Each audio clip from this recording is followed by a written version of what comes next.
¿qué tal? Buenas tardes, ¿cómo están todos? También buenas tardes a las personas que nos están viendo en línea a través de Facebook Live en la página del CUEG.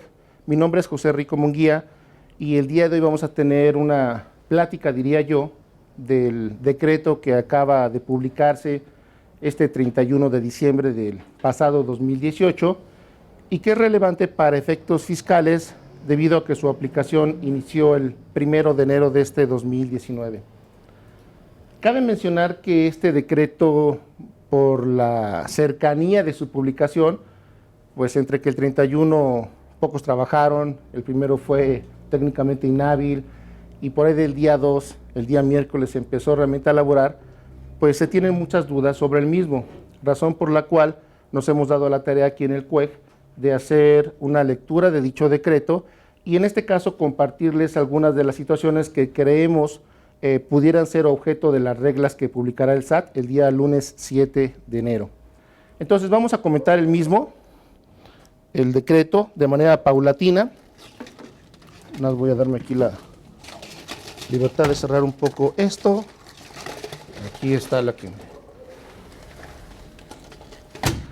Debo comentarles también que lo relevante de este decreto, pues es que tengan a la mano dicho decreto. Lo que vamos a ver en este momento, es mi opinión personal, es solamente un material de apoyo. Por lo tanto, también me di aquí a la tarea de traerles la impresión como tal del mismo, a efecto de que puedan utilizarlo, porque realmente es la parte relevante de lo que vamos a hacer acá.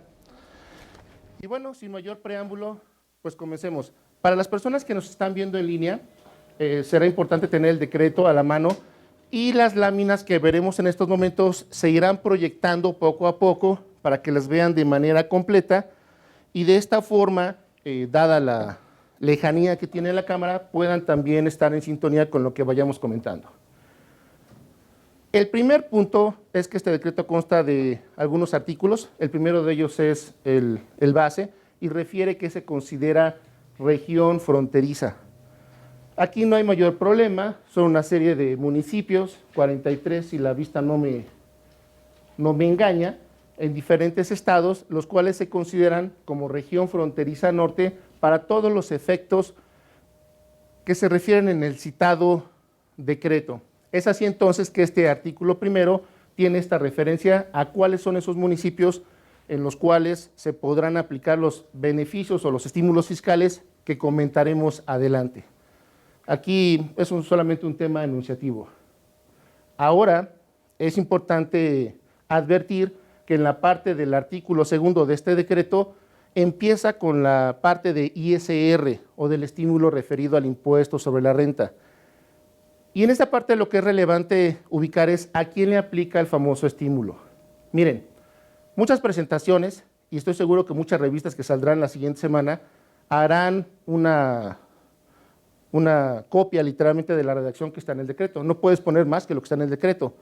Pero esto es relevante porque en algún momento veremos que ubicar quiénes son los beneficiados con este decreto nos llevará a ver posibles omisiones en el mismo. Para ser muy concreto, en la parte de ISR hablamos de residentes en México, que está dividido para efectos del decreto en personas físicas y personas morales. Y también se incluyen para efectos del ISR a los residentes en el extranjero que tengan un establecimiento permanente en México. Aquellos residentes en el extranjero que no tengan un establecimiento permanente en México y que tengan fuente de riqueza en el país, conforme a la ley de renta, se paga el impuesto vía una retención, conforme al título quinto. Ellos no son objeto de este beneficio.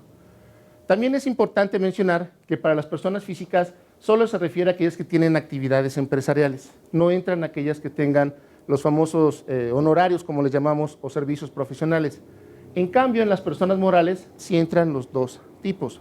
Además, en las personas morales se incluyen aquellas que tienen la opción, conforme a los estímulos fiscales de ley de renta, de hacer el pago de impuestos conforme a flujo. Esto es que acumulen los ingresos hasta que efectivamente los perciben y que deduzcan hasta que efectivamente pagan. Son dos bloques de residentes, son tres tipos de personas y nos servirá esta lámina para las posteriores. Aquí solamente son las personas beneficiadas con el estímulo de ISR. Veámoslo ahora de otra manera. Para los que nos están viendo en línea, esto va a ser muy representativo Porque aquí lo que tenemos son las personas morales que en la ley del ISR se contemplan. Y como verán ustedes, solamente las del título 2 son las que son beneficiadas con el decreto. No entra el sistema financiero, no entra el régimen opcional para grupos de sociedades, no entran los coordinados, no entra el régimen de actividades primarias, algunos no están ni siquiera considerados. Los no lucrativos tendría poco sentido incluirlos, puesto que no habría un beneficio para el que no tiene un gravamen fiscal. Por cierto, lo tienen con ciertos casos, pero no es materia de este curso. Y los que entran son los del título 7, capítulo 8, referido a la opción de acumular conforme se da el evento del cobro efectivo y del pago efectivo para deducir. En la parte de las personas físicas, como sabrán, están en el título 4, y aquí podremos ver que únicamente las del capítulo 2 de las actividades empresariales y específicamente las de la sección 1 serán las que entren. ¿Por qué puse dos cuadros? Porque las que son de actividades profesionales no están incluidas para el beneficio.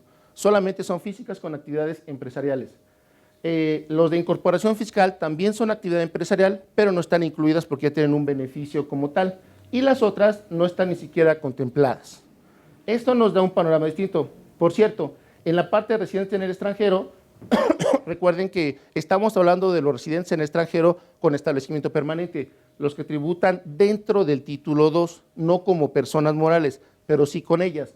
De tal suerte que los del título 5, que son de retención, no entran al estímulo, y los que están en las empresas multinacionales, como son las maquiladoras, tampoco entran al mismo.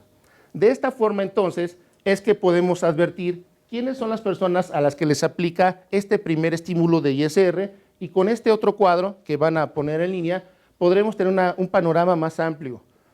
¿Por qué razón es importante? Porque tenemos que advertir que son pocos aquellos a quienes son aplicable. Esto responde a muchas de las cuestiones que se dieron esta semana, sobre todo en redes sociales, de personas que creían que el ISR había bajado a la tercera parte en la frontera. No, no es así. El ISR no disminuyó en la frontera norte. El ISR, existe un estímulo para algunos contribuyentes, los que están aquí con el cuadro verde, y todos los otros no lo tienen. Ahora, es muy importante aclarar que la razón de que muchos de estos no tengan el estímulo atiende a que ya tienen un trato diferenciado o un trato preferencial. Por lo tanto, el dar un estímulo adicional pudiera duplicar estos beneficios y no es el objetivo del decreto. Insisto, hay razones para ello. En este artículo segundo del decreto que estamos comentando, también veremos dos situaciones relevantes. Este beneficio de ISR es únicamente para contribuyentes que percibieron ingresos exclusivamente en la región fronteriza norte en el año anterior en una medida de 90% mínimo de ingresos respecto de la totalidad. En otras palabras, no es posible aplicar este estímulo si no se tiene un 90% de ingresos referidos en la misma región para tenerlo. Si una persona iniciara actividades, existe la posibilidad de que con reglas que publique el SAT en breve se le pueda permitir aplicar el estímulo. Pero para quien ya operaba en la región fronteriza norte, tiene que haber acreditado que en el año anterior tuvo 90% de ingresos de esa geografía. Ahora, aquí verán algunos números. Me he permitido a título personal, no de la institución, puesto que la institución solamente me ha invitado a la exposición y he sido aquí, he tenido la libertad de poder dar algunas opiniones sobre ello.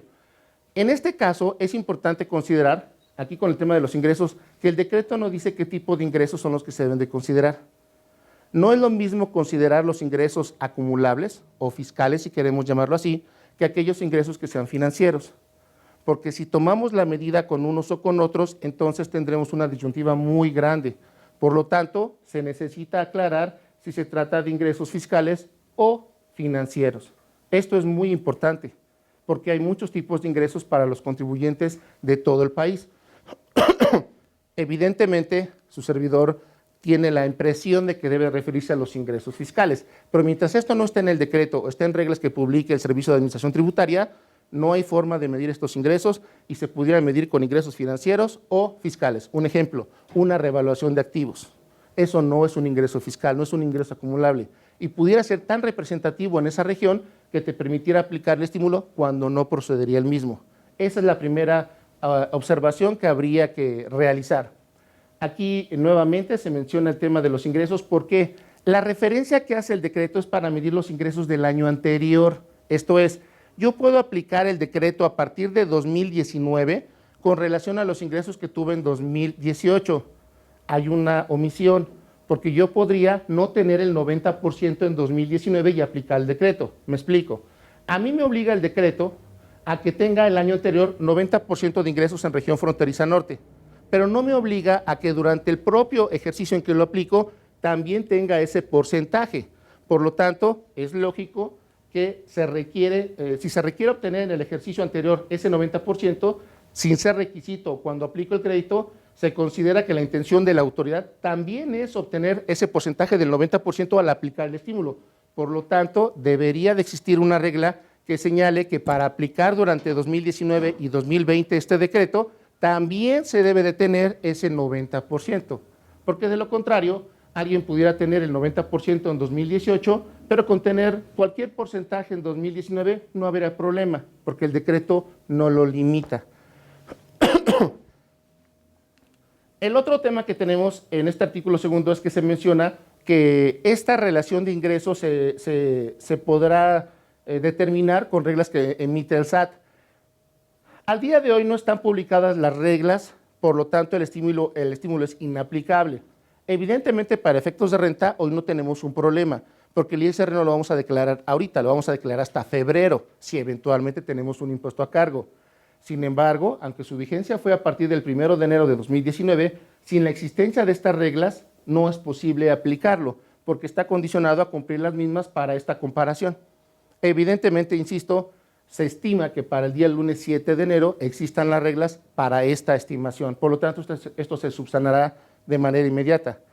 Me adelanto un poco, para efectos del estímulo de la ley del IVA, ahí sí cambia la historia, porque en la parte de IVA, desde el día 1 de enero, se realizan enajenaciones, prestaciones y otorgamientos de uso goce. Si ahí no tenemos reglas, no es aplicable el estímulo. Lo comentaremos posteriormente. Insisto, en la parte de renta, como se aplica a partir de febrero, las reglas todavía se tiene tiempo para que salgan. 2.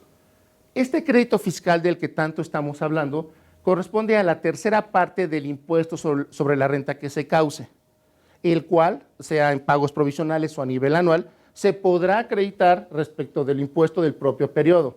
Si el impuesto sobre la renta fue de 30 con 10,000 ceros a la derecha, una tercera parte de esos 30 es lo que no se pagará. Ese es el beneficio en ISR, es el beneficio en la contribución, no es en la tasa. Por eso el tema es, no disminuyó la tasa de ISR en la frontera norte. Lo que se está haciendo es que una tercera parte del impuesto que se cause para algunos contribuyentes con ciertas características no lo van a pagar.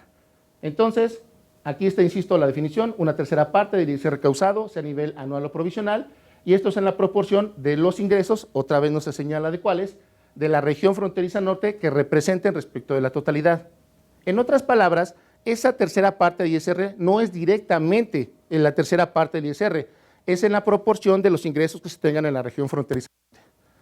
Vamos a explicarnos de una manera más clara. En la parte de la gente que está en línea, van a ponerles esta lámina para que puedan ver con detalle estos números. Vamos a imaginar a una persona moral en la parte de abajo que tiene ingresos acumulables, deducciones autorizadas, determina una utilidad, resta pérdidas fiscales, todo lo que ya conocen los que se dedican a esto, y determina aquí un impuesto sobre la renta de 252,000 pesos. En este caso, por las razones que voy a mencionar, no le aplica ningún estímulo y tendría que pagarlo. Vamos al caso donde sí aplique. Alguien tiene un impuesto sobre la renta de 231,300 pesos y la tercera parte del ISR son 77,100. Cuando aplica la proporción que vamos a determinar adelante, le resulta un crédito de 65,000, pagando solamente la diferencia de 166. En otras palabras, es la tercera parte del ISR en la proporción en que obtenga ingresos en la región fronteriza. ¿Qué ocurre en este caso? Pensemos para el caso C que los ingresos totales obtenidos en la región fronteriza son de 3,500,000 pesos. De acuerdo al decreto, se tienen que restar los ingresos que deriven de bienes intangibles, marcas, patentes. Vamos a pensar que son 250,000 y también se restan los ingresos que deriven de comercio digital en la región fronteriza norte. Todo lo que ustedes vean vía su celular, su tablet, comercio digital, Amazon, todo ello no entra para efectos del decreto. Esto se elimina y quedan 3.250.000. ¿Qué tengo que considerar? El total aquí de ingresos que se obtuvieron en el caso C fueron de 3.855.000 pesos.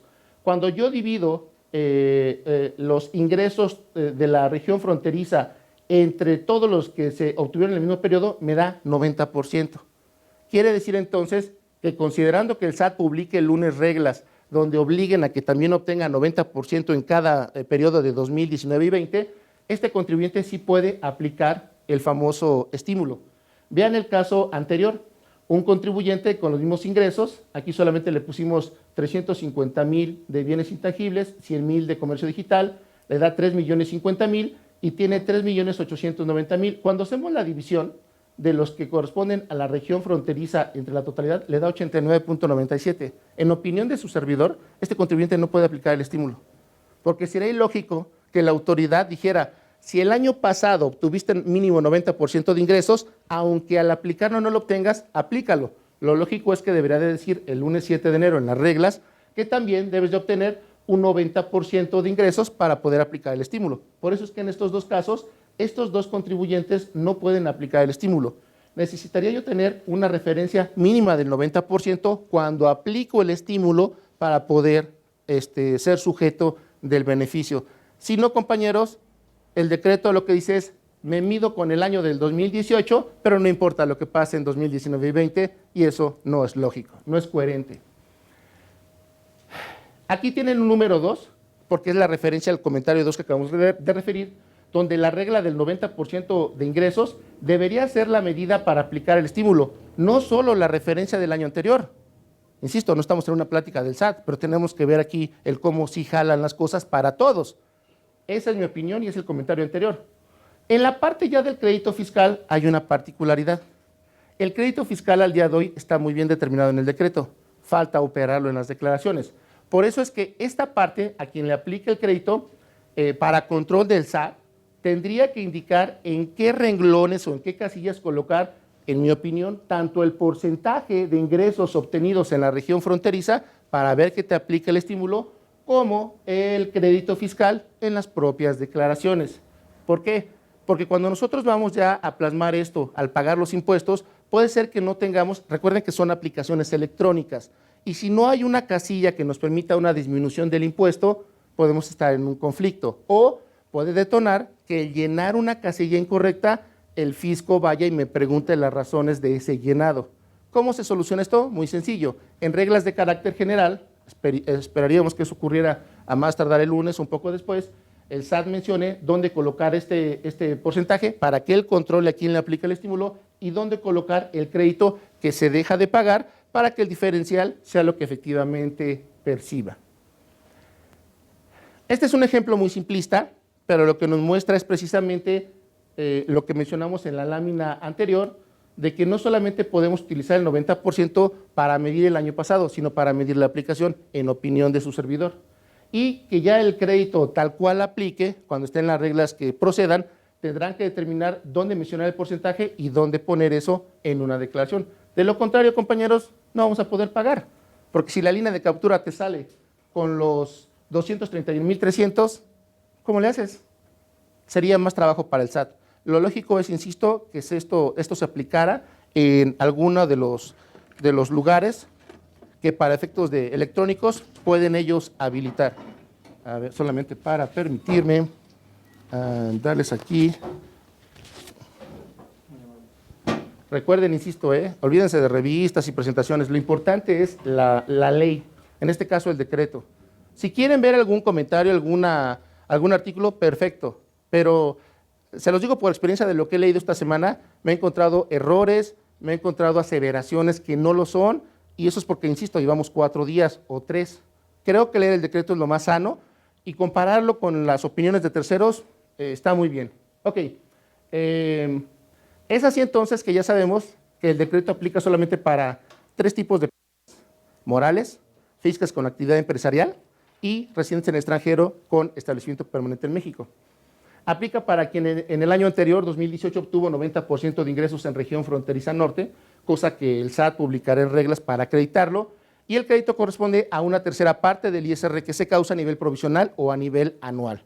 pero en la medida que tengamos ingresos o en la proporción que tengamos ingresos en la región fronteriza.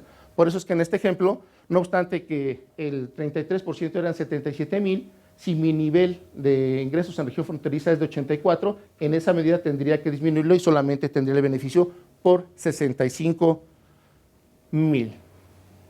Si ahora vemos el artículo 3º de este decreto para continuar en la parte de ISR, vamos a ver que para poder considerar que fuimos contribuyentes, que tuvimos, percibimos ingresos exclusivos en región fronteriza, está en rojo la palabra ingresos, porque deben de recordar que el decreto no establece qué tipo de ingresos son. Y los ingresos son de muchos tipos. De entrada, los financieros o contables, si quieren verlo así, y los fiscales. Se entendería que son los fiscales. Si no lo dicen, alguien va a hacer la medición con los financieros y podría aplicar el decreto de manera indebida. Todo el mundo esperamos, o la gran mayoría esperamos que eso se aclare el lunes. ¿Cómo voy a acreditar eso?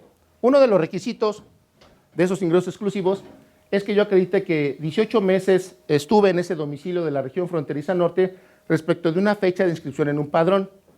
En este estímulo fiscal del ISR, el SAT atinadamente lo que hace es darlo bajo una autorización, a diferencia del de IVA.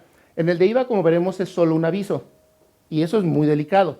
Pero en este está, me parece, muy bien regulado desde el origen, porque se tiene que autorizar al contribuyente para aplicarlo. No es una autoaplicación, no es como en IVA, que solamente aviso lo que hice, y será cuestión de la autoridad que revise si lo hice bien o no. Aquí tiene que autorizarme la autoridad para poder aplicar este estímulo, y tiene que registrarme en un padrón de personas que están beneficiadas con este estímulo. Insisto, se ve muy controlado por el tema del decreto.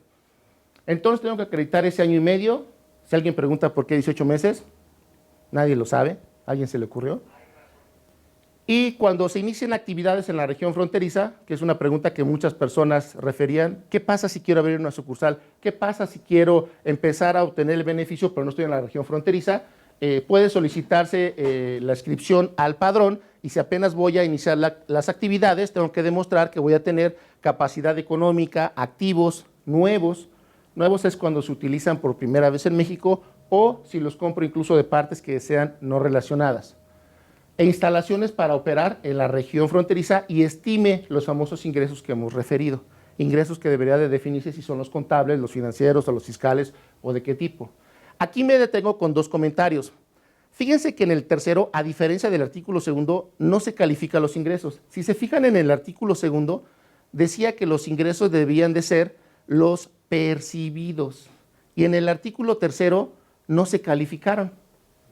Eso es muy importante, porque alguien puede tener, recuerden que para efectos de México, los ingresos en lo general son devengados cuando se generan las operaciones, pero existen otros, como los que están en el propio decreto, las personas físicas que tienen el estímulo de hacer la acumulación hasta que efectivamente lo perciben. En este caso, para efectos del artículo tercero, no calificaron a los ingresos, y esto es muy relevante que la autoridad lo haga a la brevedad, para que refiera el artículo segundo o califique a los artículos, a los ingresos que están en este artículo tercero, porque estos no son los percibidos. Entonces habría que hacer aquí la referencia al artículo segundo que acabamos de mencionar, por una situación de coherencia. Además, quien inicia actividades tiene que estimar este 90% de ingresos, pero no hay condición para obtenerlos al aplicar el estímulo. ¿Recuerdan lo que mencionamos? Yo puedo estimar que tengo los ingresos del 90%, pero tendría que mencionar una regla, en mi opinión, que efectivamente los percibo, porque si llega José Rico, no es el caso, no soy empresario en lo absoluto, pero decidiera poner allá una empresa o una sucursal, estimo que los voy a obtener, aplico el estímulo y después resulta ser que no los obtuve, eso lo tiene que regular también el SAT. Aquellas personas que inician actividades en la región fronteriza, si no llegan a esa estimación, ¿cuál va a ser la causa de lo mismo? Como en el IVA. En el IVA, en el periodo preoperativo, tú puedes estimar cuáles son tus actos grabados. Si llega el anual y erraste, tienes que pagar por la diferencia de accesorios. Algo así debería de ocurrir aquí. Eso hoy no está regulado. Por eso, el tema del número 6. Y finalmente, otra vez hablamos del 90% del total del ejercicio. Aquí sí está estimado para la aplicación, pero otra vez es con reglas que emite el SAT, las cuales al no existir no es operable. Insisto, esto se subsana muy fácil porque se tiene hasta el 1 de febrero, día en que se puede presentar la declaración del mes de enero de impuesto sobre la renta. O sea, hay tiempo. Ahora, siguiendo en el artículo 3 hay una característica que tiene el estímulo de ISR, y es que no puedes tener otro estímulo. Entonces hay una cosa muy extraña. El artículo 3 habla de, entre otras cosas, de la exclusión de estímulos. Dice, siempre y cuando no gocen de otro estímulo fiscal. Si en el propio decreto publicado el 31 de diciembre de 2018, en el ISR se otorga un estímulo fiscal y el mismo menciona que debe de excluirse cualquier otro, entonces, señores, el de IVA no es aplicable. Son excluyentes. Se aplica el de ISR o se aplica el de IVA, pero no se aplican ambos. Incluso cuando estemos al final de la plática, veremos que en un artículo de la transición menciona que cuando se termine el decreto, las personas que ya no apliquen el estímulo de renta podrán aplicar por el resto el estímulo de IVA. Lo veremos al final. Aquí el comentario es que sería plausible que la autoridad exceptuara de esta exclusión al estímulo de IVA para que pudieran coexistir los dos. Porque al día de hoy se tiene que elegir o el de renta o el de IVA, pero no pueden ser ambos. Insisto, esto es solamente un tema de un deseo de muchos contribuyentes. Ok, ahora vamos al artículo 4. Hemos referido acá, y déjenme para poder referir al artículo 4, que cuando hablamos de las personas físicas, solamente hablamos de aquellas personas físicas del título 4, capítulo 2, que realizan actividades empresariales. Las de actividad profesional no. Todas las demás personas físicas no tienen el estímulo fiscal. Entonces, ¿qué ocurre? Que en el artículo 4 se menciona que para efectos del cálculo, cualquier persona física que obtenga un ingreso distinto de uno empresarial va a tener que pagar ISR conforme a la ley del ISR. En otras palabras, a los empleados de la región fronteriza, que son una parte muy importante de esa economía, no tienen ningún estímulo en renta. Porque muchos pensaban que iba a alcanzar a las personas físicas que están trabajando en las maquiladoras. No, no hay estímulo para ellos. Van a pagar sí con un salario mínimo más alto, pero no con el estímulo del que estamos haciendo referencia. Cualquiera que sea los otros, en este caso de actividades profesionales, por ejemplo, que no entran, todos ellos tendrán que pagar el ISR de manera normal. ¿Por qué es esta precisión? Porque obviamente, a diferencia de una persona moral, calculan el impuesto de manera separada. El crédito fiscal igual va a ser una tercera parte del ISR causado, y esto va a ser igual en la proporción de los ingresos totales que se obtengan en la región fronteriza respecto del total, y se tendrá que disminuir. Lo mismo que para personas morales, es una precisión, la cual pues es correcta. No era necesaria, pero es correcta. Ahora, en el artículo 5, voy a hacerlo de esta manera, para que al final, si tienen alguna duda, las vayamos viendo por el corto tiempo, y las personas que están en línea, por favor, escriban todas las dudas que tengan, porque esto solamente se nutre de la lectura del decreto y de las dudas que podamos compartir. Si alguien es muy brillante en los impuestos y no comparte las dudas, se va a quedar con su excelso conocimiento de impuestos. El conocimiento se tiene que compartir. Ojalá puedan hacerlo para que nos manden todas las preguntas que tengan. El artículo 5 es muy extraño, les voy a comentar por qué. Habla de un tema de sucursales y un tema de atribución de ingresos. Déjenme platicarlos un poco, porque este es posiblemente de los que más trabajo me costó entender. Miren, hay 4 situaciones, pero me interesan las primeras. Contribuyentes que tengan un domicilio fuera de la región fronteriza, cualquiera de los que se imaginen, pero que tengan una sucursal, agencia o establecimiento en la misma. No sé por qué lo limitaron a una. Debería de ser cualquier número. El tema es que el supuesto es alguien que tiene su domicilio fiscal fuera de región fronteriza, pero que tiene establecimientos sucursales en la misma. Bueno, estos señores tienen que acreditar también 18 meses de la sucursal que está en la región fronteriza y a la fecha de inscripción en el famoso padrón. O si tienen una antigüedad menor a 18 meses, se les permite que cumplan requisitos del decreto para aplicar el beneficio, y otra vez tienen que mostrar actividad, capacidad económica, activos nuevos, instalaciones, y operar en dicha región con un 90% de ingresos del ejercicio. Otra vez se necesita calificar qué tipo de ingresos. 2, dice que es con reglas del SAT, se necesitan las mismas, no vamos a redundar en ello. Y otra vez es en la proporción que representen los ingresos de la sucursal respecto del total. Y fíjense lo que dice, o los atribuibles al domicilio fiscal. Estamos hablando aquí de un artículo que refiere que alguien puede no estar ubicado con un domicilio fiscal en región fronteriza, el Pato Azul SADCB, que sea el más importante de México, y tiene domicilio fiscal aquí, en la Ciudad de México. Y dice el decreto, se los di para que pudieran tener una lectura un poco más específica, este es un gran extracto, que también puede haber una atribución para el domicilio fiscal que está fuera de la región fronteriza. Muy sinceramente, esto es bastante confuso. Las únicas personas que tienen atribuciones de ingresos en domicilios fiscales o en establecimientos permanentes son los residentes en el extranjero.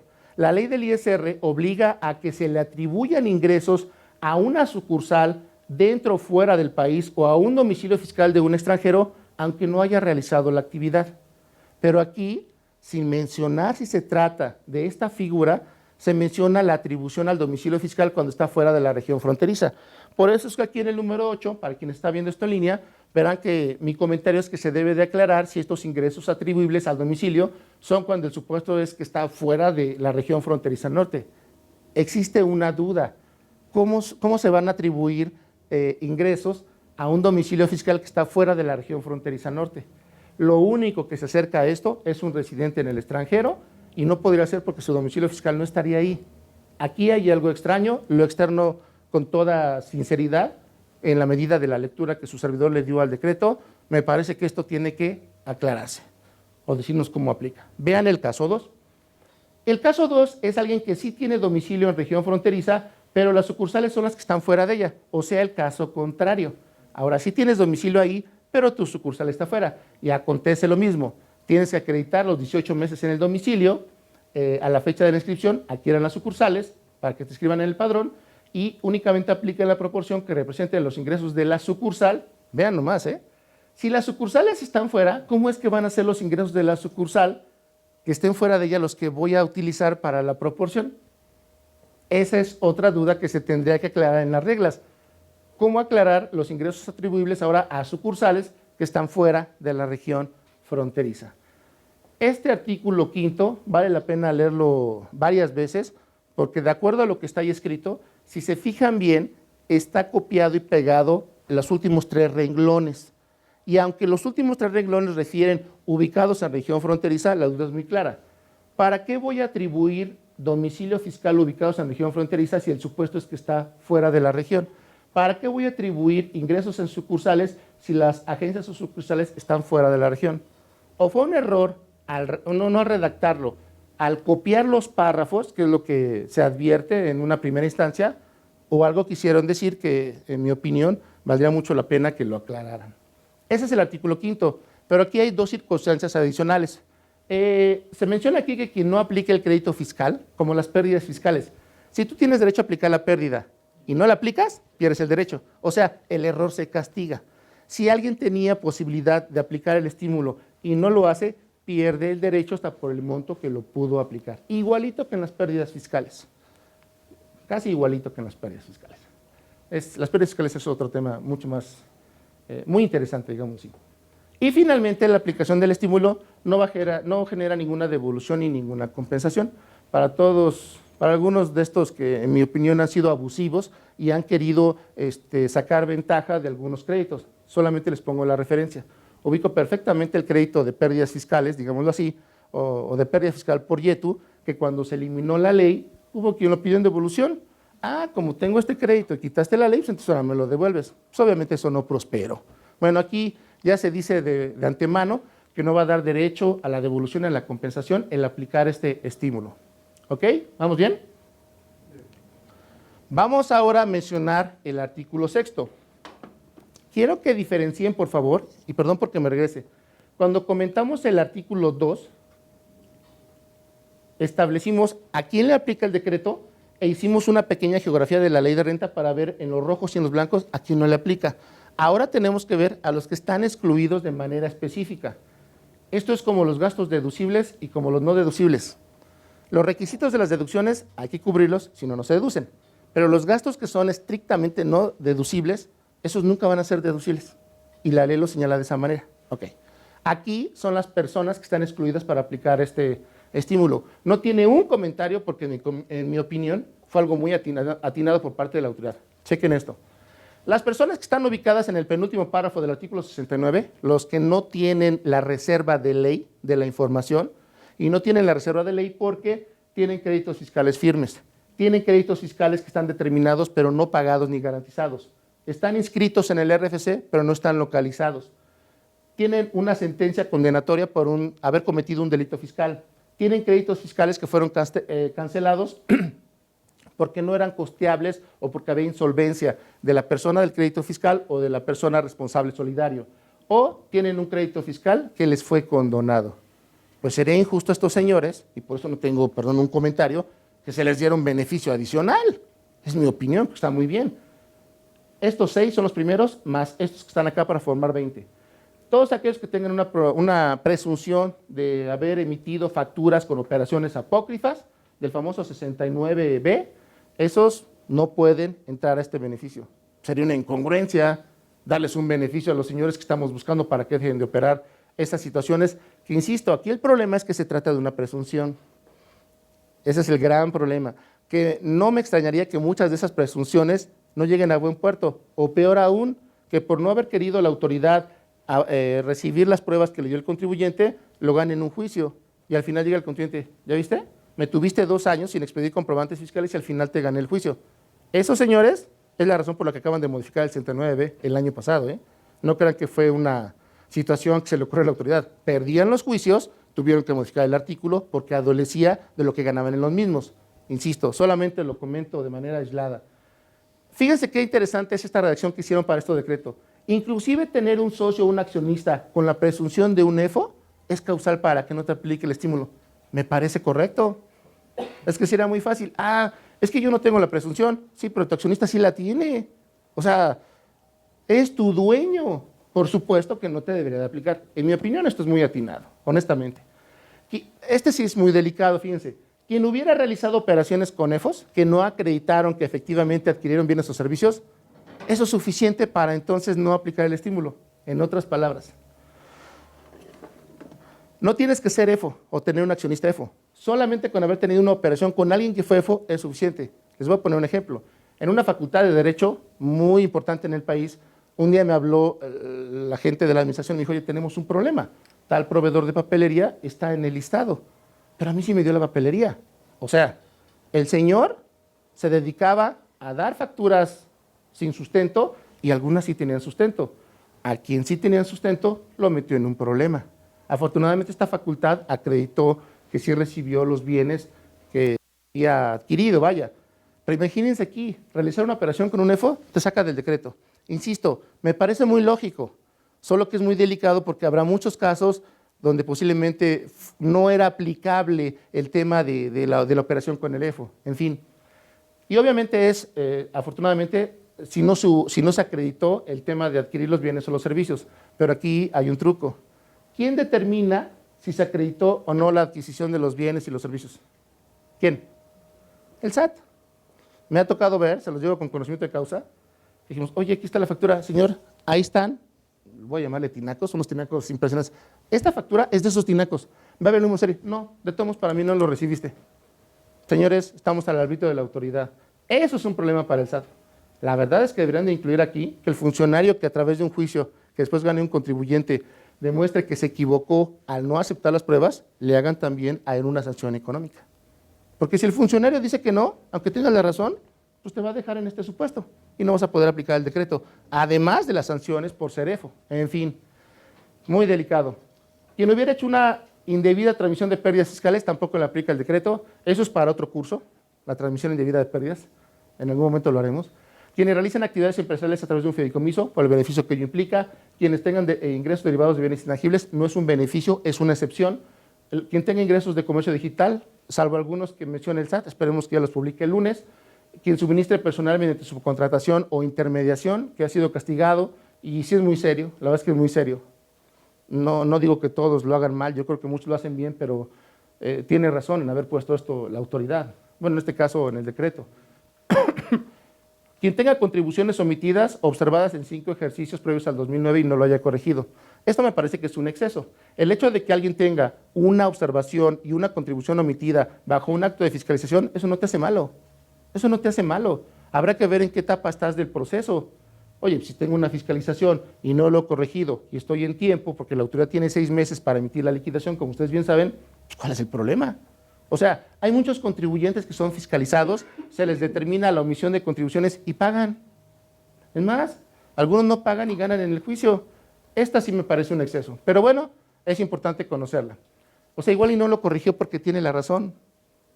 Eso es un tema. En fin, con tratamientos fiscales de beneficio, creo que es justo. Si ya tienes un beneficio, porque tendrías uno adicional, o tengas algún estímulo fiscal, incluyendo alguna exención o subsidio. Si estás en liquidación, suena bastante lógico. Recuerden que en el régimen de consolidación había quien entraba sin estar liquidado y se liquidaba dentro del régimen para hacer un truco fiscal. Entonces, esto está muy bien. Aquí debería de regularse que no se vale que estando con el estímulo, ahí te liquides porque hay un efecto económico. Personas morales cuyos socios accionistas en lo individual hubieran perdido la autorización para aplicar el estímulo. Te castigan si tu socio es el incumplido. Y está bien. Productivas del Estado y subsidiarias, entiéndase Pemex, y contratistas, porque los contratistas pueden ser Pemex o pueden ser los terceros que en conjunto con el Estado hacen los famosos contratos de exploración y producción. Es una lista muy grande, pero insisto, repito, me parece muy, muy atinada. Ok, vamos al artículo 7º, son 10 artículos para el de ISR y el de IVA, aunque es muy pequeño, es muy complicado, ahorita veremos por qué. Y aquí se habla de las personas físicas o morales. ¿Quién me dice cuáles son las personas, los 3 beneficiados del decreto de ISR? Personas morales, personas físicas con actividad empresarial y residentes en el extranjero con establecimiento permanente. Bueno, pues el tema que tiene el artículo 7º es que si alguien quiere leerlo por ahí, solamente habla de personas físicas y morales. Se les olvidó regular a las personas residentes en el extranjero con establecimiento permanente en México. Entonces, todo lo que dice el artículo 7º no les aplica a los residentes en el extranjero con establecimiento permanente. Y alguien diría, oye, pues eso está muy bien, entonces pueden aplicarlo sin reglas. No está bien, porque como ellos no tienen obligación de esto, no van a tener derecho a la inscripción en el padrón. Entonces, no van a poder aplicar el estímulo. Lo lógico es que el SAT, el día lunes 7 o posteriormente, aclare que estas reglas también son para los residentes en el extranjero que tengan establecimiento permanente en México, porque se debe de recordar que en términos de la ley de renta, una persona moral no es un residente en el extranjero con establecimiento permanente, es distinto. Y aquí se les olvidó, por eso empiezo en el 10 mencionando que los supuestos son para personas físicas y morales, no son para residentes en el extranjero con EEP, es una omisión, es claro, por lo que debe incluirse, de lo contrario no tendría requisitos, sería inequitativo y además no podrían inscribirlo en el padrón y no podrían aplicar el estímulo. ¿Cuáles son esos requisitos que no les aplican a los extranjeros de acuerdo al decreto? Solicitar la autorización, algo muy correcto por control, a más tardar el 31 de marzo para inscribirse en este patrón de beneficiados. 2, acreditar 18 meses en el domicilio fiscal. Sí, el decreto es repetitivo, muchas veces menciona este requisito, pero eso no es relevante, no cambia el fondo, ya sea en el domicilio, en la sucursal o en la agencia, a la fecha en que se solicite esta inscripción. 3, si se tuviera una antigüedad menor a 18 meses, otra vez, hay que estimar que se van a tener 90% de ingresos, demostrar capacidad económica, activos e instalaciones, en función de las reglas del SAT. Si hubiera contribuyentes que ya están inscritos al RFC antes del 1 de enero, antes de la vigencia del decreto, y tuvieran un domicilio decidan abrir una sucursal en la región fronteriza, deben de seguir cumpliendo con lo del decreto y deben otra vez de tener capacidad económica, activos e instalaciones para operar con el 90%. Si fuera el caso de que se acaban de inscribir, entregan un mes después de que se inscribieron la solicitud de autorización respecto al mes en que se inscribieron en el RFC o abrieron la sucursal. O sea, si hoy quiero abrir una sucursal, un mes después le tengo que ingresar la solicitud de inscripción al SAT. Debe de tenerse firma electrónica avanzada, sería una incongruencia que alguien no la tuviera. Ojo, debe de tenerse, ahí donde estoy, opinión positiva de cumplimiento fiscal, ahorita lo comento. Y suena lógico, pues si no tengo una opinión positiva, ¿cómo voy a aplicarlo? Pero tiene un bemol. Debo tener acceso a buzón tributario. Si alguien o para no utilizarlo, está fuera del estímulo. Y la verdad dudo mucho que le convenga más no tener el buzón que tener el estímulo. Y debe de colaborar semestralmente con el SAT en el programa de verificación en tiempo real. Miren, Este programa existe desde años atrás. No se trata de una fiscalización, pero es como si lo fuera. Lo que tiene que hacerse es un acercamiento con la autoridad fiscal, mostrar tu estructura accionaria nacional, internacional y cuál es la línea de tus operaciones. Si las mismas han cambiado, si has tenido fusiones, escisiones, estrategias de mercado que a la autoridad pudieran llamarle la atención. En otras palabras, es un acercamiento con la autoridad que lleva una, creo yo, mejor relación. Pero a muchos pues, les da mucho miedo el saber qué es esto. Evidentemente, si no lo sabes es porque nunca te has sentado con el SAT, pero hay muchos contribuyentes que lo hacen y no tienen un solo problema. Déjenme regresarme al 11. Es que la opinión positiva de cumplimiento fiscal puede adolecer de problemas ajenos al contribuyente. Esto es, ha ocurrido que el Servicio de Administración Tributaria o los sistemas de este órgano ha emitido opiniones negativas por errores. Es que tienes tal crédito fiscal. Y cuando lo revisas, no, espérame, este es de otra empresa, no es mío. Ah, perdón, lo corrijo. Si necesitas una opinión positiva y existe uno de estos errores, que aunque no lo crean, se pueden dar en muchos sentidos, estás fuera del estímulo.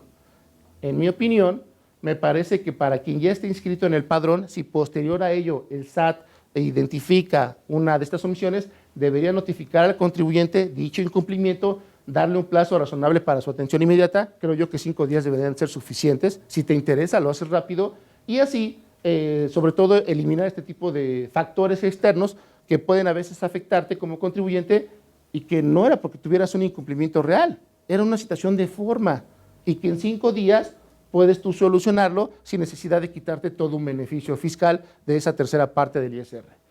Y esto, pues, evidentemente, por certeza jurídica. ¿Cuál es el punto medular acá?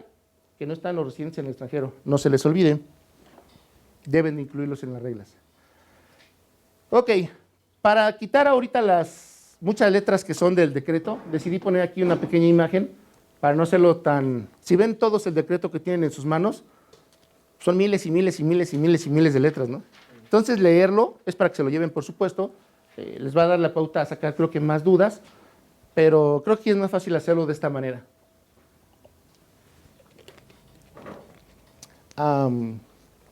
Resulta ser que la famosa autorización que da el SAT y el registro en el padrón acontece de la siguiente manera.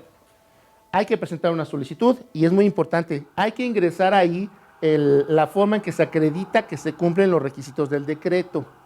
Si no lo ingreso de manera correcta, entonces el primer requerimiento que me haga la autoridad podría ser fenomenal o hasta podría incluso pedirme que la volviera a ingresar.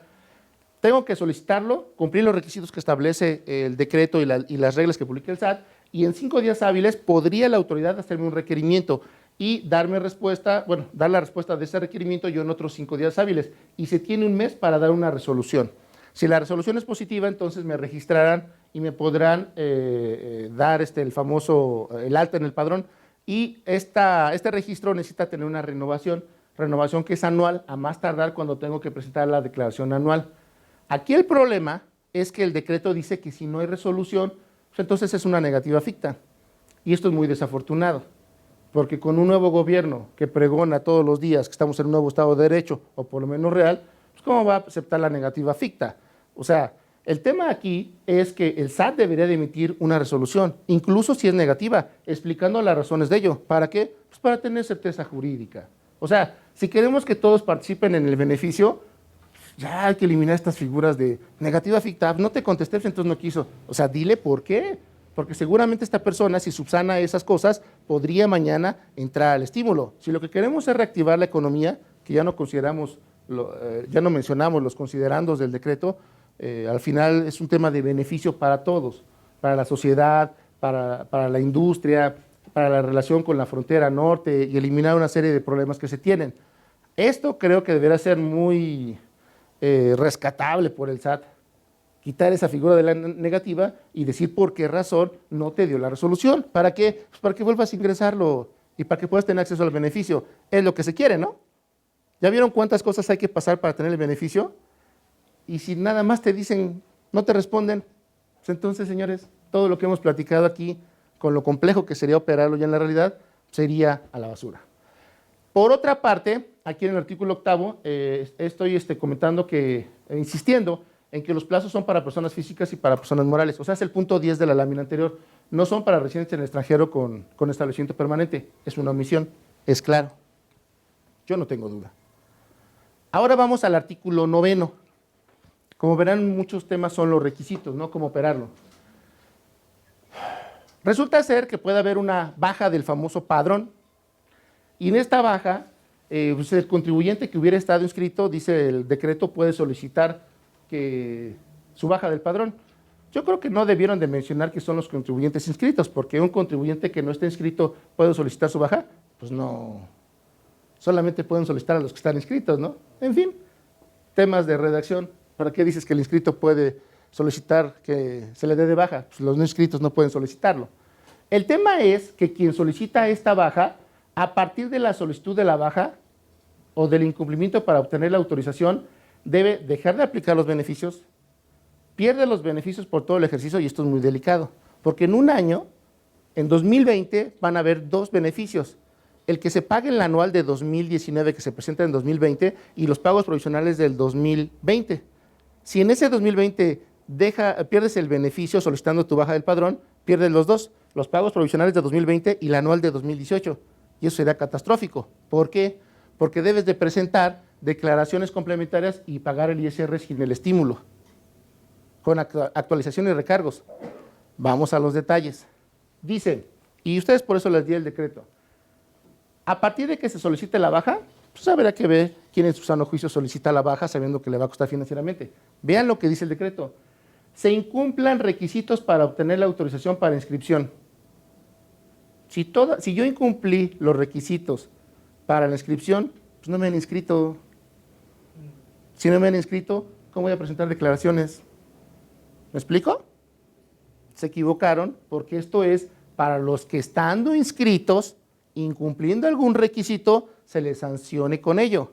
Pero la redacción del decreto es quien incumpla requisitos para obtener la autorización. Si no ha obtenido la autorización, no ha aplicado el estímulo. Si no ha aplicado el estímulo, ¿cómo voy a presentar complementarias? ¿Ok? Bueno. 2. Vamos al punto 15. Dice que se pierden los beneficios por todo el ejercicio. Honestamente, yo no está establecido en el decreto cuál es la razón. A ver, si tú llegas al mes de julio y decides darte de baja, pues de allí en adelante no lo aplicas. ¿Cuál es la razón para castigarte el pasado? ¿Saben qué es lo que va a pasar con esta redacción? Que no están incentivando que se aplique el mismo. Si en diciembre, por cualquier razón las que se le ocurra, alguien decide darse de baja del padrón, pierde todo el beneficio del año y pagas accesorios a texto del decreto, ¿quién lo va a aplicar? ¿Quién lo va a querer aplicar? Por eso menciona aquí que no se justifica eliminar todo el estímulo aplicado en un ejercicio al solicitar la baja del padrón. Solo debería dejarse de aplicar, así de simple. Si yo cumplí en su momento y ahorita no quiero, perfecto, pero no me castigues con pagarlo, porque lo único que va a ocurrir es que no están incentivando que se aplique ese estímulo. Y esto es lo que más están preguntando hoy los empresarios. Oye, contador, abogado, financiero, ¿cuáles son las razones por las que yo en 2019 o 2020 podría dejar de aplicar el estímulo? Muy sencillo. Uno de los despachos más importantes, para no decir cuál, lo acaba de comprar Estados Unidos. O sea, no es decisión de México, es decisión a nivel internacional. Van a tener que solicitar, si fuera el caso, una solicitud de baja porque la empresa se va. Entonces hay que desembolsar todo el beneficio del año. O sea, sí van a existir casos en que alguien con su sano juicio decida solicitar la baja del padrón. A mí me parece que no lo entiendo, es incoherente el que te pidan quitar todo el beneficio del año. ¿Quieres dejar de aplicar? Pues ya no lo apliques y se acabó. Pero pagar el pasado de todo el año, ubíquense nada más en octubre de 2020.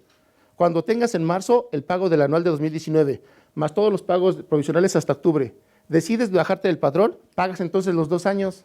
Señores, ¿quién creen que va a aplicar con esta disposición el decreto? Es complicado. Entonces me parece que debería de haber una adecuación, porque esto, ¿saben para quién es aplicable? Y me parece que si fue la intención, para aquellos que lo apliquen de manera indebida.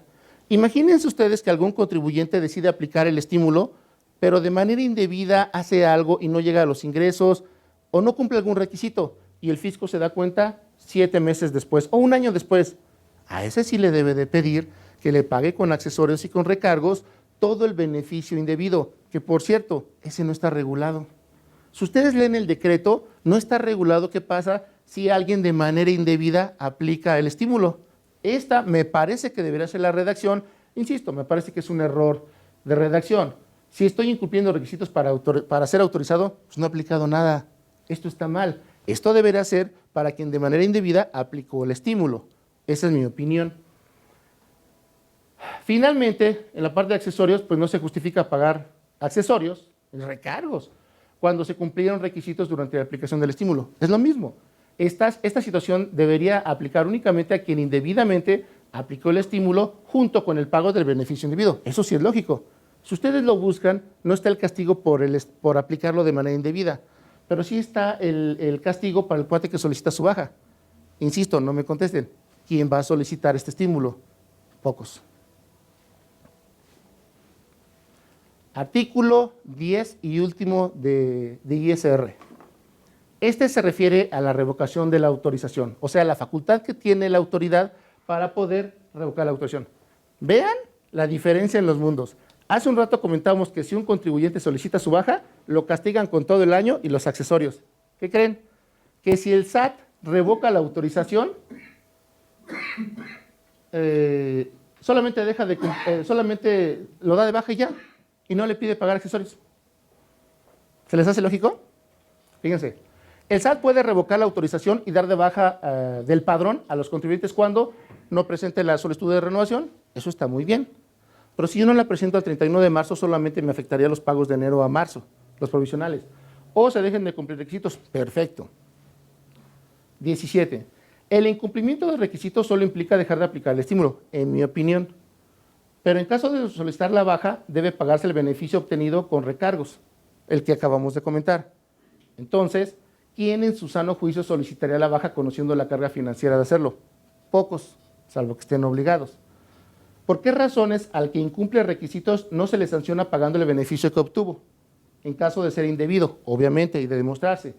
Y desde la fecha en que fue el incumplimiento. Es probable que algunos contribuyentes, con todo esto que hemos comentado, prefieran aplicar el estímulo aún incumpliendo requisitos y esperar a que el SAT revoque la autorización. ¿Por qué? Porque si yo solicito la baja, me castigan con todo el año y los accesorios. Pero si el SAT me revoca, señores, léanse el 10, no hay castigo. No es coherente. O sea, creo que ahí sí hay un tema que debería de revisarse a la luz de las reglas para que quien alguien se quiere dar de baja y no tuvo ningún incumplimiento, pues no ocurra nada más. Pero si el SAT me revoca y no me castiga, todo el mundo se va a esperar a que el SAT revoque, aún incumpliendo, y creo que eso no es la intención. Vamos a hacer un resumen ahora de todo este estímulo del ISR en una sola foto.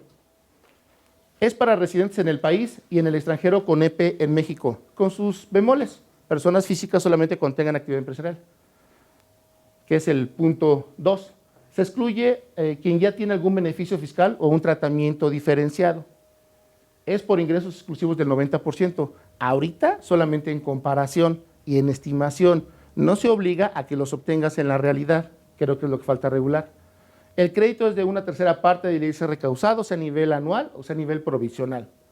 Se excluyen a contribuyentes incumplidos o no regularizados, porque no necesariamente es que hayan incumplido, simplemente no han regularizado su situación. Y es bajo una autorización del SAT. Al final voy a hacer una comparación con ISR y con IVA. Ahora entremos al de IVA, que es el que no sé por qué razón ha sido el más sonado, siendo que es el que tiene solamente unos cuantos artículos. Bueno, tiene mucho que ver con ser un impuesto casi indirecto, porque no es del todo indirecto. Muy bien. En materia de impuesto al valor agregado, resulta ser que este decreto contiene un estímulo fiscal. Veamos a quién le aplica. Aquí le aplica a personas físicas y a morales. Aquí ya no hay temas de residencia. Aquí ya no entran los residentes en el extranjero con establecimientos permanentes. Por eso que en el punto 18 lo primero que menciono es que no están incluidos estos residentes en el extranjero con EP en México.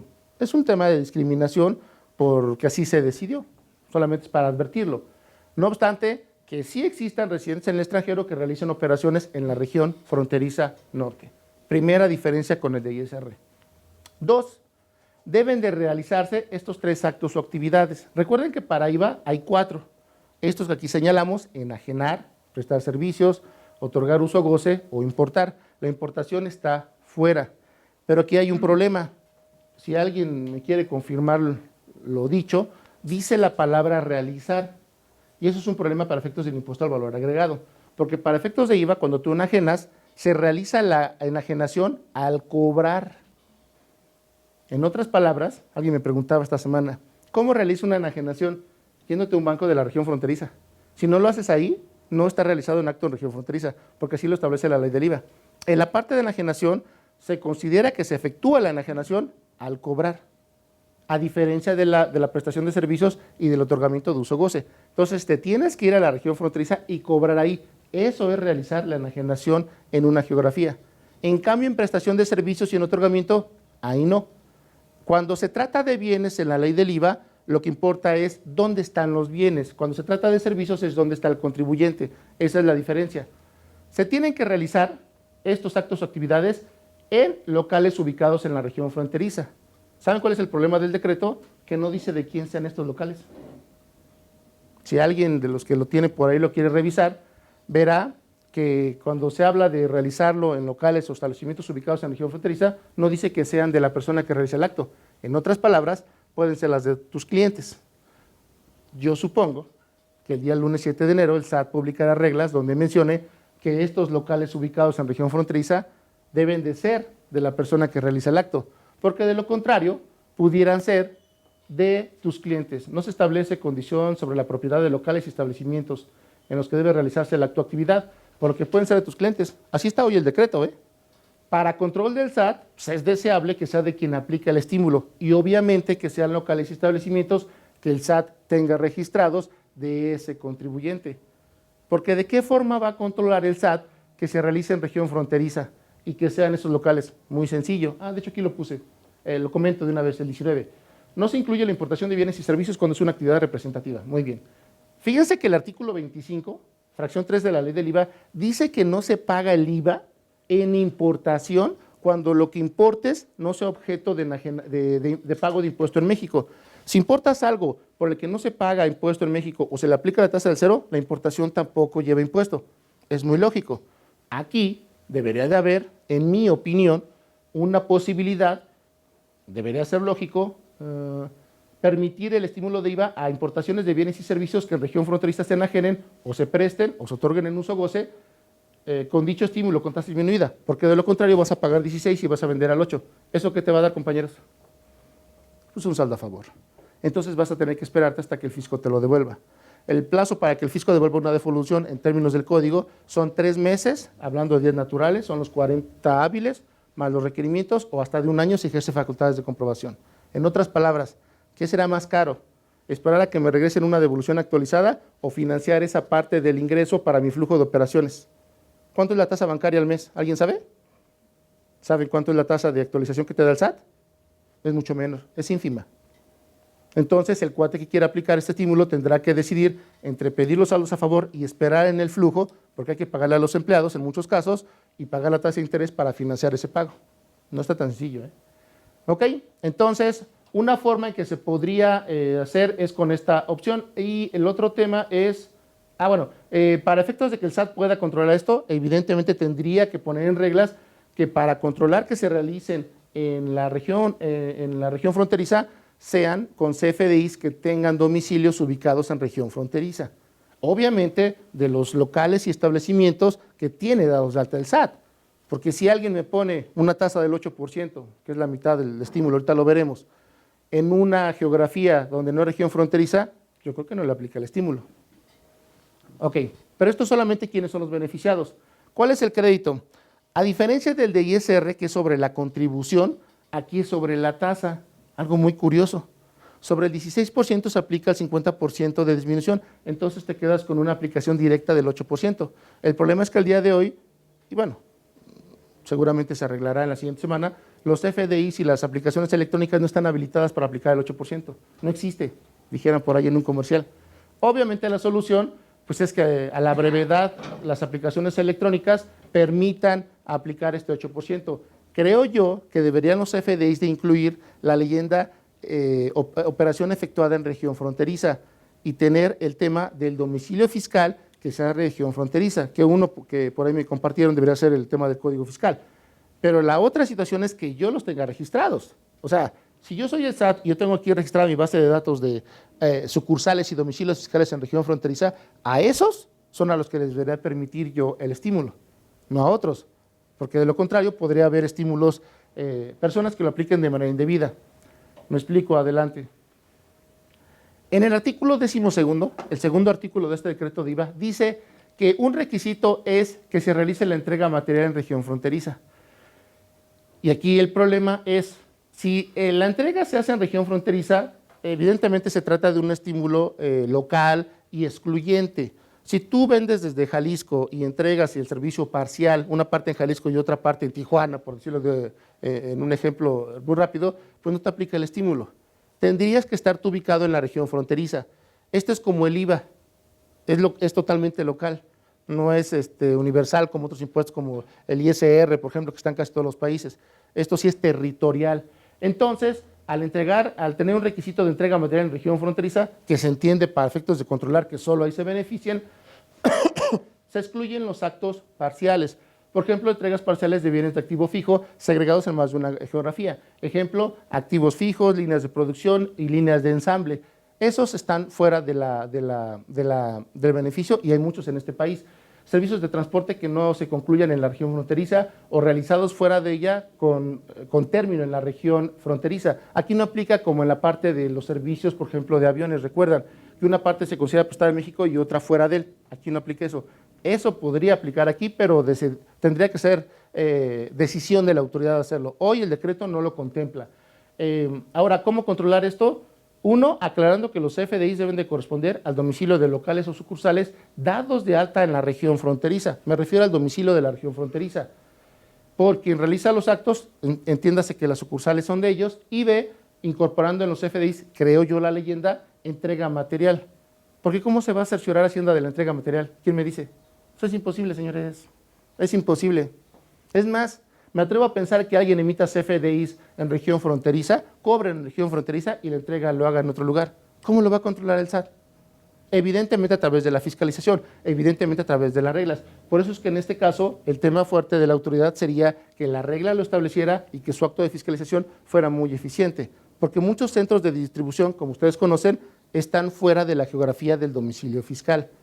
Yo no conozco mucho la región fronteriza, pero sí conozco un poco la ciudad y los grandes corporativos los tienen en la ciudad. Hasta los extranjeros los tienen aquí, unos en el Estado de México. ¿Cómo se va a asegurar el SAT de la entrega? Esa es una incógnita muy importante. 23. Aquí, sigo con esto. Debe de realizarse la entrega en material en región fronteriza, debe presentarse un aviso, a diferencia del de renta, donde tengo que solicitar una autorización y me tienen que registrar, aquí solamente tengo que avisar. ¿Recuerdan el caso de las devoluciones? Si pido la devolución, estoy solicitándole a la autoridad que me devuelva dinero y me tiene que revisar regularmente. Pero si hago una compensación, solo le aviso. No me está revisando, ¿eh? No estoy sujeto a que me diga si está bien o no. Yo le estoy avisando. Aquí ocurre lo mismo. Solo se le avisa a la autoridad que se hizo la aplicación del estímulo. Hay una diferencia abismal con el del ISR. Al final voy a hacer una comparación. Los contribuyentes que inician actividades después de la vigencia del estímulo, entonces podrán presentar el aviso conjuntamente con suscripción. Es muy lógico. Y el aviso para avisar del estímulo es 30 días naturales después de la vigencia, o sea, el 31 de enero de 2019. Y se tienen que cumplir reglas del SAT. Fíjense que aquí, a diferencia del de renta, sí es drástico el tema. ¿Por qué? En renta yo tengo mi primera afectación hasta que llega el 1 de febrero. Sí decido ahí pagar el provisional, pero en IVA no. ¿Cómo voy a cumplir las reglas del SAT si no están publicadas? Día 1, 2, 3, ¿el día que estamos? 5. Todos estos días que han corrido, no hay posibilidad de aplicar el estímulo de IVA, porque el decreto condiciona al cumplimiento de reglas y las reglas no están publicadas, entonces nada más hay de dos. Que alguien tenga la lectura de que como no hay reglas, no hay nada que cumplir, yo no me atrevería a hacer eso, se me hace muy arriesgado, porque si las reglas contrarian lo que yo haga, entonces me va a salir más caro el haber tomado la decisión. Y la otra decisión, evidentemente, es, pues me espero hasta que salgan las reglas. Por eso es que, en mi opinión, aparte de que los FDIs no te permiten aplicar el 8%, nadie puede estar aplicando el IVA. Por eso, mi estimado, tú que me preguntabas hace unos días que si algunos gasolinerías aplicaban el del IVA, no veo cómo. no tienen control de los FDIs. Están haciendo otra cosa, pero no creo que sea lo del IVA. No lo creo. Ok, de hecho es lo que menciona aquí. Sin reglas es inaplicable el estímulo y debe evitarse el beneficio indebido del decreto, porque a diferencia del de renta, que es aplicable hasta febrero, en el IVA es aplicable desde el 1 de enero. Pero sin reglas es imposible operarlo, salvo correr el riesgo de aplicarlo y posiblemente contraer lo que dispongan las mismas. Por ello, mientras no existan, el estímulo es inoperante y quien aplique desde el 1 de enero puede ser sujeto de revisión y posible corrección. No veo cómo alguien pudo haber aplicado esto al día de hoy. Entonces nació como letra muerta, porque no se puede aplicar en materia de IVA. Y finalmente, bueno, no finalmente, pero uno de los más importantes es el artículo 13º. Vamos a hacer una pausa para regresar a platicar esto porque faltan varias cosas por comentar. Fíjense que en el artículo 13º están las excepciones ahora para este estímulo, pero aquí son menos que para efectos de renta. Aquí no entran las personas que enajenan, bueno, no entran los ingresos por enajenación de bienes inmuebles intangibles, en enajenación, el suministro de contenidos digitales. Esta redacción de entre otros se esperaría que el saldo aclarara en las reglas, porque si dice que no aplica para suministro de contenidos digitales, considerando la redacción entre otros, pues te deja la incertidumbre total. ¿Qué es entre otros? Pues lo que se le ocurre a la autoridad.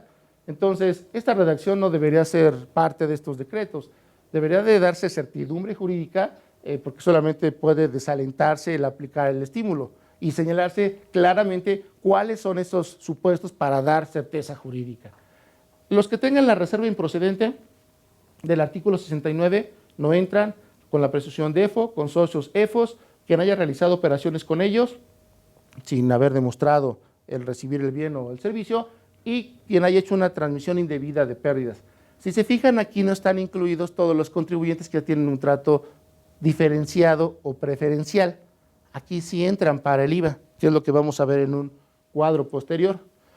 Veamos un resumen ahora de la parte de este decreto. En la parte de IVA, entonces, es para residentes en el país, excluye residentes en el extranjero, a diferencia del de ISR. Aquí es por realizar en región fronteriza ciertos actos o actividades, exceptuando la importación. El crédito fiscal es del 50% de la tasa IVA del 16, o sea, es un 8%. Es una entrega material en región fronteriza. Se tiene que presentar un aviso y se excluyen a los contribuyentes que sean incumplidos o no regularizados. Ahora veamos cuáles son los artículos de la transición de este decreto. Solamente son 3, los comentamos muy rápido. El primero es que entra en vigor el 1 de enero de 2019 y termina hasta 2020. Aquí la pregunta que surge es, ¿cuál es el tiempo que tarda una persona en abrir un local o establecimiento o instalar una industria con capacidad económica para realizar operaciones en región fronteriza? ¿Cuánto creen? ¿Un día, una semana, un mes o un año? Exacto. El problema es que dependiendo de cuál es el contribuyente que pretenda hacer esto, voy a hablar de uno, los que se dedican a armar autos, por ejemplo. Ellos dicen que en México el estándar es más o menos de 2 a 2 años y medio. Quiere decir que hay ciertos contribuyentes que aunque quieran empezar a operar esto, no les va a alcanzar el decreto.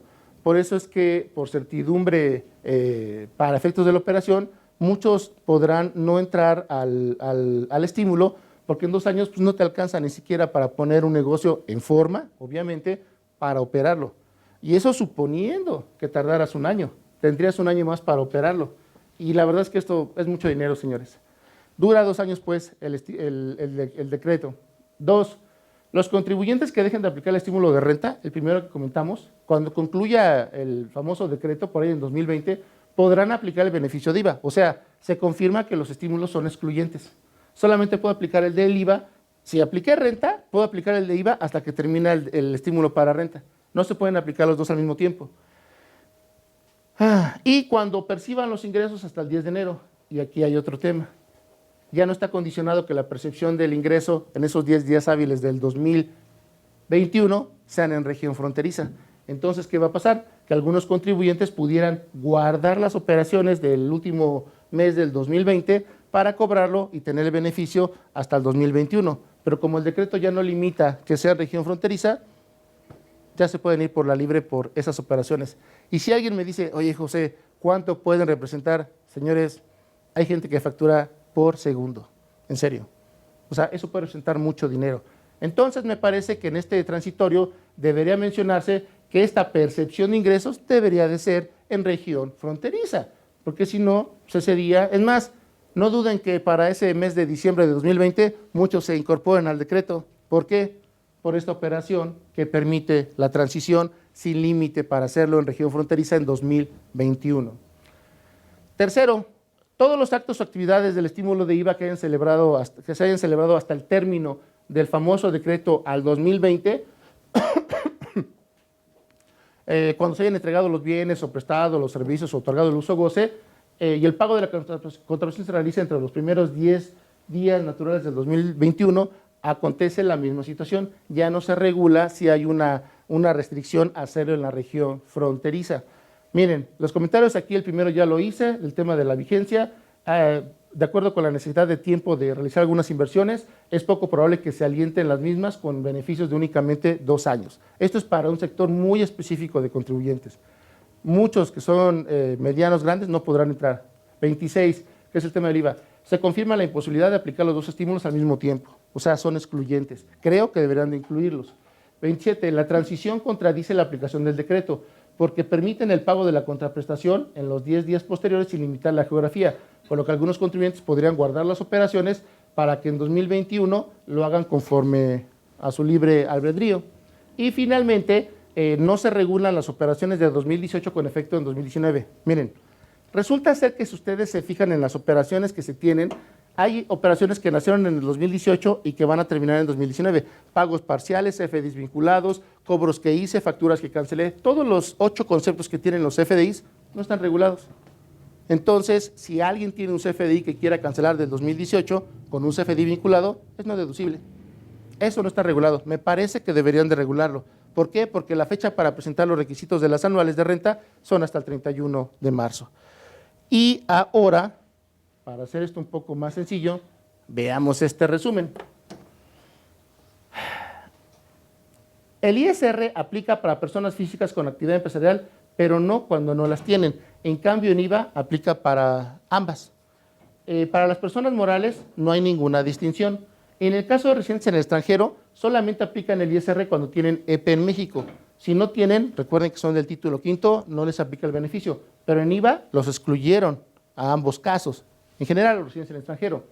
En el tema de los contribuyentes, en el ISR se excluyen a los contribuyentes que tengan otro beneficio o trato diferenciado, además de quien es incumplido y no regularizado. En cambio, en IVA sí se permite a quien tiene otro trato o diferenciado o algún beneficio fiscal. Solamente excluyen a los que son incumplidos.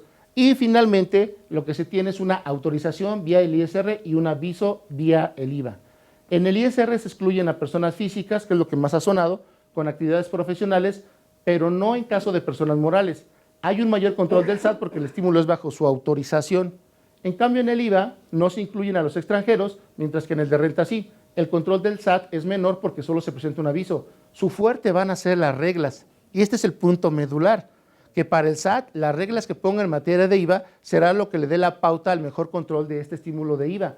No siempre se beneficia al consumidor final en región fronteriza, y esto es un tema que ha sido complicado para muchos. ¿Por qué? Porque puede ser que en región fronteriza pagues el 8%, pero después, si llevas esa operación fuera de la región fronteriza, estés cobrando el 16%, y eso implicaría entonces que no te vas a quedar con el beneficio a nivel local. En otras palabras, no está limitado a que únicamente sea ahí. Tú puedes comprar algo en región fronteriza, pagar el 8%, y luego yo trasladarlo a la Ciudad de México y ahí estar efectuando facturaciones al 16%. Entonces el beneficio, dígame dónde se quedó. O sea, no se quedó en el consumidor final de la región fronteriza. Eso es lo que les quiero transmitir.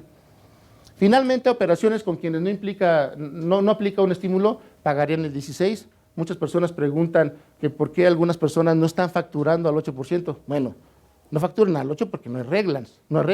No facturan al 8% porque no se puede facturar al 8%, el CFDI no lo permite. Pero sobre todo no van a poder facturar al 8% porque no tienen establecimientos o sucursales en región fronteriza. Y salvo que decidan abrirlas, van a seguir vendiendo en región fronteriza al 16%. Y para todos los que siempre estuvieron en región fronteriza, van a pagar el 16% y van a vender al 8%. ¿Qué significa eso? Saldos a favor.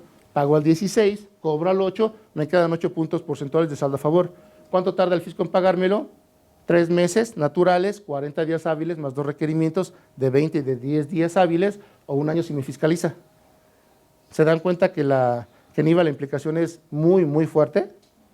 Sobre todo para quien vive del IVA, porque muchas personas tienen el saldo a favor y con eso pagan sueldos. Sus márgenes de utilidad son muy pequeñitos. Ejemplo, las maquiladoras, las prestadoras de servicios. ¿Ok? Muy bien. Y si no mal recuerdo, creo que ya me excedí, ¿verdad? Ok. Bueno, ¿sí está bien mi reloj? O sea, ¿nos pasamos por mucho o vamos bien? Casi perfecto. Miren, vamos a hacer algo. Este decreto, como hemos comentado, y se los juro que para hacer estas láminas y platicar aquí con ustedes, nos dimos a la tarea de revisar una y otra vez, sobre todo con el rector de la escuela, el tema de cómo exponerlo, qué puntos dar, no excluir ninguno, y la razón de que les diéramos este material es para que ustedes lo lean, vuelvan a repasar cada uno de los puntos y en cada una de las menciones que hicimos donde menciona la atribución de ingresos. ¿Cómo vas a atribuirle ingresos a una sucursal que está fuera de región fronteriza?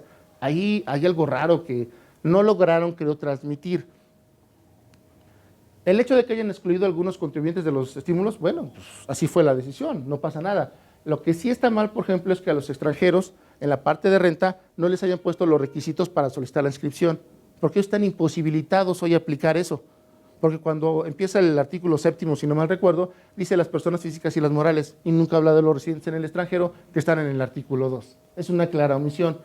Como verán, el otro tema fundamental es que para efectos de IVA, que es el que todos los días genera dinero, a diferencia de renta que se va un mes o trimestral, si así es el pago provisional, el punto del IVA es que es todos los días es un tema de flujo.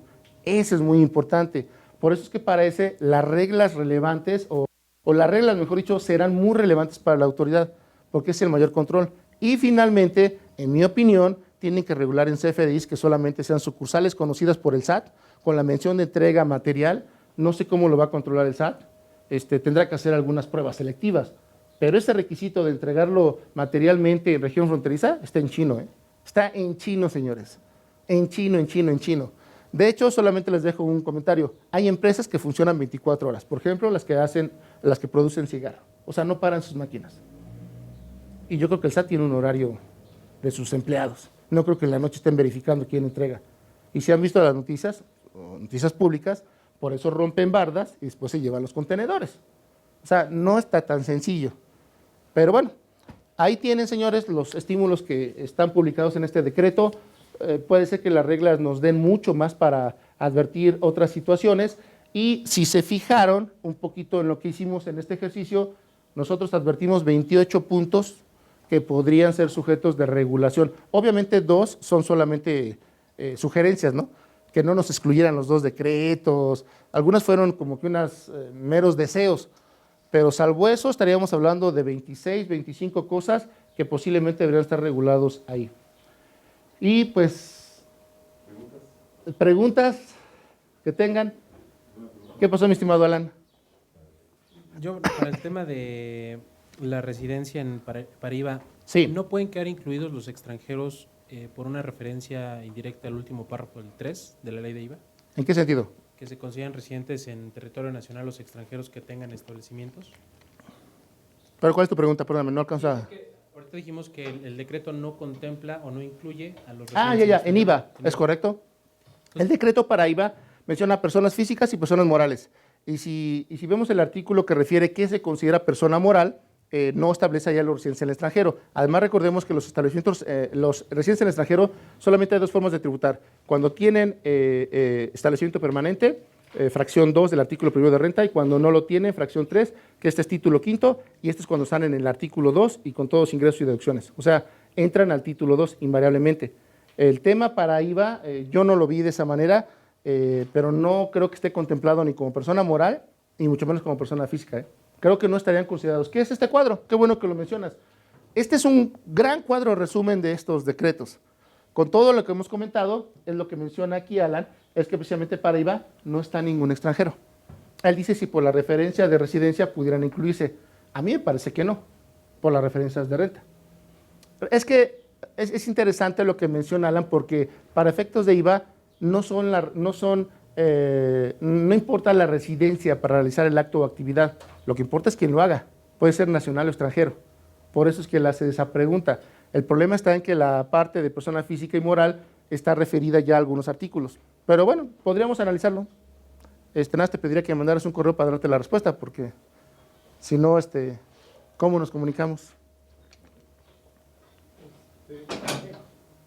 Bueno, licenciado, una pregunta. En el caso de, ¿qué es lo que más o menos de manera morbosa o de manera así, en este caso las personas morales, qué se viene como empresas que se vayan a allanar a estos beneficios, que ya se focalice en la sociedad directamente?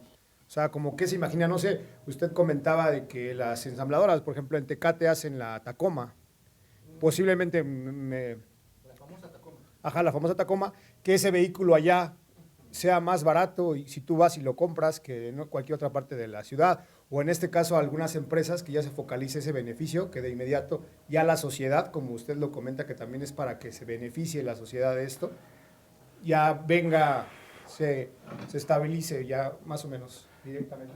O sea, el objetivo, sin lugar a dudas, es reactivar economía, eliminar problemas de tipo social que se tienen en la frontera norte, mejorar la relación con el comercio que se tiene respecto del vecino precisamente superior, inmediato.